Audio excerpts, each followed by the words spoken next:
Mooste mõis võõrustab jaaninädalal Baltika rahvusvahelist pärimuspidu, mille juhtmõtteks on õpetada eestlased taas oma esivanemate kombel pidu pidama ning äratama ellu jaaniaja traditsioonid. Sel korral me pöörame hästi sellise terava pilgu pidutsemise kultuurile või siis nendele oskustele või pidutsemise tavadele, kuidas meie esivanemad on pidutsenud vanal ajal. Et teatavasti oli nende puhul selline selgem vahe argipäeval ja pidupäeval. Siis tänapäeval ma ütleks, me oleme seda hakanud unustama, et meil on kogu aeg kiire, meil on kogu aeg töö, sinna vahele püüame pidutseda, aga vaatame kella, et peaks nüüd ruttama.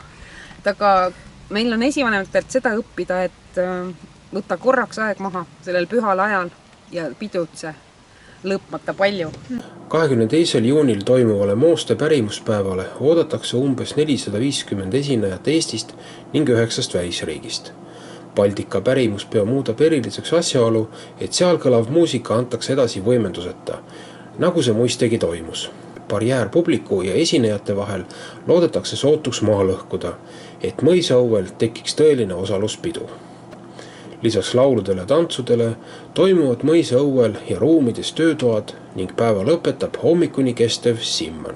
Välisrühmadest on meil kohal ja nagu Baltikale tavaks, ehk siis Baltika on Eesti, Läti, Leedu koostööprojekt, on lätlased ja leedukad, aga üle lahe soomlased, kes ei ole päris pikka aega käinud Baltikal, et väga tore on neid näha, siis Šveitsist, Gruusiast, Valgevenest, Ukrainast ja Pihkvast, ehk siis nagu Venemaa esindajad ja poolakad, et sellised kõik on sellised oma ala tegijad ja vahvad ja nad on nagu äärmiselt entusiastlikud siia tulevad, nad on nii elevid, nende jaoks on see nii põnev formaat, et ongi pidu, et nad on tõsiselt elevil. Et üks oluline nüanss veel meie peo puhul on see, et me ei kasuta helivõimendust. Nii et kõik on ehe ja vahetu ja hästi lähedalt kogetav.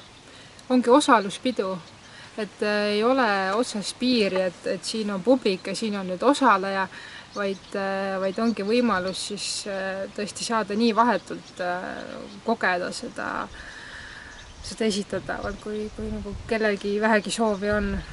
Ma arvan, et peale meie sellist kogemuslikku päeva siin tekib nii mõneski teises soov, vastupandamatu soov haarata näiteks pill ja mängida kodustel sünnipäevadel, pidudel pilli või võtta üles üks laul. Baltika festival ise tegelikult kestab 3 päeva. Algab tegelikult väliskülalistele juba varem ja lõpeb ka päev hiljem, aga Moostepäev ise nüüd siis on 22. juuni ja sellise väikese hüüdlausega, et ettevalmistus jaanipäevaks. Et selle mõttega ongi meil need õpitoad siin, et kus saab siis veel viimast lihvi anda sellele, et kui oma perega 23. minna pidu tegema, et kuidas siis seda teha ja mismoodi teha ja mida võiks olla, et me ise ka peame õhtul maha ühe peo. Tegelikult jaani aeg ja üldse need pärimuslikud tähtpäevad, nad ei kestnud ühe õhtu, et see oligi nii-öelda periood, et ettevalmistus ja siis pidu ise, et aga Moostepäev on ju sellise ettevalmistus jaanipeoks, jaaniajaks. Baltika kuulub Šofi rahvusvaheliste festivalide hulka, neid on Eestis 2, on Baltika ja teine Võru folkloorifestival.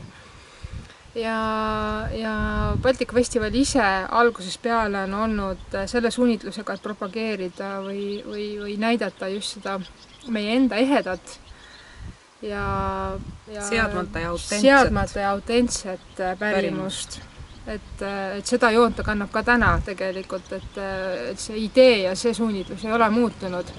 Lihtsalt on muutunud konkreetsemaks, et läinudki näiteks jaanipäeva teema juurde ja selle ümber ja ma arvan, et see on võib-olla kõige olulisem, mis teda eristab teistest, et meil ei ole seatud asju, meil ei ole nagu suurtel lavadel võimendatud asju, või ongi sellised nagu ühised pidutsemise moodi. Me võikski öelda, et me oleme tulnud lavadelt alla. Lavadelt alla, just. Piduliste sekka. Et kui me korraks suudaks mõelda nii, et kui elekter meil ära kaob kas me saame siis oma peo peetud? Jah. Või kui raha ei ole, näiteks ei saa toetust, et tänapäeva kultuuritööde suur õudusunenägu, et raha ei saa, pidu jääb ära. Ei saa võimendust tellida. Ei saa võimendust tellida, aga mida sul on peopidamiseks vaja tegelikult? Sul on vaja kogukonda, sul on vaja inimesi, kes tulevad ja peavad pidu koos. Et tegelikult on seda vaja.